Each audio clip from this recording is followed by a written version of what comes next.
Welcome to Echo Speak English. You know that feeling? You meet someone new and you're not sure what to say? Well, today we're going to learn some really simple, super useful sentences to get your first English conversation started. Hey there. So let's just pretend we're meeting for the very first time. I might start with something really easy, just to break the ice. Something like this. Do you like coffee?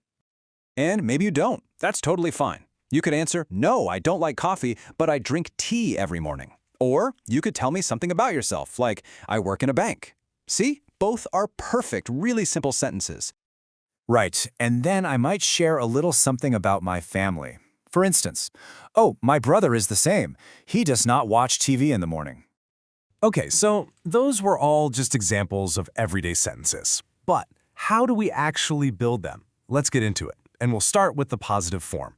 The basic setup is actually pretty simple. When your subject is I, you, we, or they, you just use the main verb as it is, like work or go. But, and this is important, for he, she, or it, the verb needs an S or ES at the end, so it becomes works or goes. Don't worry, we're going to look closer at that special S rule in just a little bit. All right, time to practice one of those. Let's try it together. Just repeat after me. I work in a bank. Perfect. That sounds great. And it's such a useful sentence, right? Okay, so that's how to say yes to something. But what if you need to say no? Well, that's where the negative form comes in handy. So for negative sentences, we bring in a little helper, do not or does not. For I, you, we, and they, you'll use do not.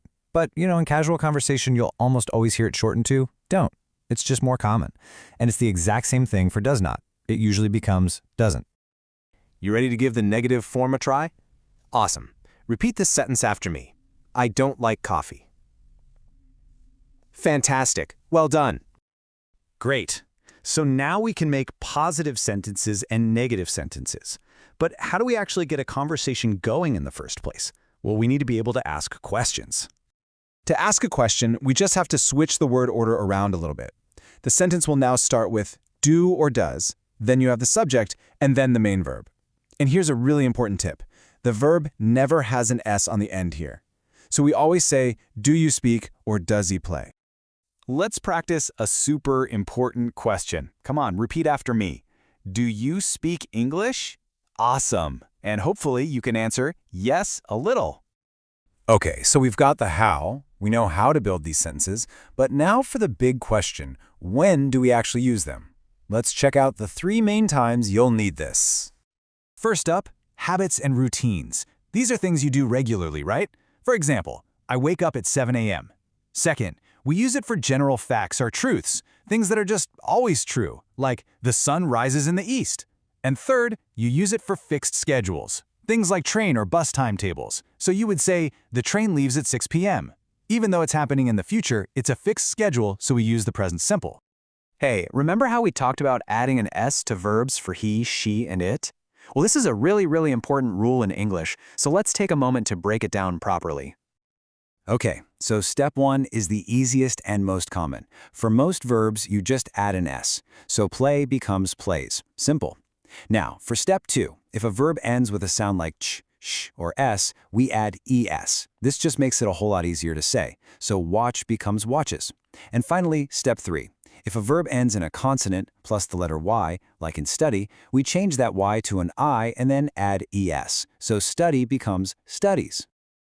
All right, let's practice a sentence that uses that es ending. Give it a try. Repeat after me. She watches TV. Excellent job. And there you have it. You now know the basics of the present simple tense. So we have a question for you to practice with. Down in the comments below, we want you to tell us, what do you do every day? Go ahead and try to write one full sentence. You did an absolutely amazing job today. If you want more lessons just like this to help you speak English with confidence, make sure you subscribe to Echo Speak English. We'll see you in the next one.